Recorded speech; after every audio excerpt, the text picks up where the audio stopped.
मौत के वक्त अगर किसी के मुंह से कोई बुरी बात निकल जाती है, कोई गलत बात अगर निकल जाती है, हत्ता कि अगर कोई ऐसी बात निकल जाती है जिसके कहने से या बोलने से बंदा इस्लाम से खारिज हो जाता है, तो उस सूरत में भी तब भी उस पर कोई कुफर का हुक्म नहीं लगाएंगे, उसको गलत बंदा नहीं समझेंगे, उस पर कोई गलती का या फिर गुनाह का हुक्म नहीं लगाएंगे। इसकी तफसील तवज्जो के साथ समझ लें और सवाब की नीयत से दूसरों के साथ शेयर कर दीजिएगा। ये बात याद रखें, अगर किसी बंदे पर नज़ा की कैफियत तारी थी, यानी उसकी जान निकल रही है, उसकी रूह निकल रही है, और उस वक्त उसके मुंह से, उसकी जुबान से अगर कोई ऐसे, अल्लाह ना करे, कोई ऐसे जुमले निकल जाते हैं जो गलत जुमले हैं, या कोई गलत बात निकल जाती है, या माज अल्लाह सुम्मा माज अल्लाह कोई कलिमा कुफर निकल जाता है, यानी ऐसी बात उसके मुंह से निकल जाती है जिसके कहने से या बोलने से बंदा इस्लाम से खारिज हो जाता है, काफिर हो जाता है, तब भी उस पर काफिर होने का हुक्म नहीं लगाएंगे,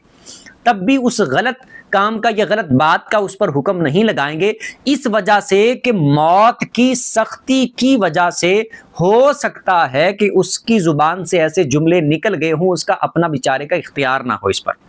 यानी वो खुद समझ से जानबूझकर हो सकता है ऐसे जुमले ना बोल रहा हो, बल्कि वो जो उस पर सख्ती वाली, तकलीफ वाली कैफियत तारी है, उस कैफियत में हो सकता है कि उसके मुंह से इस तरह के जुमले निकल गए हों, इस वजह से उस पर कुफर का हुक्म नहीं लगाएंगे।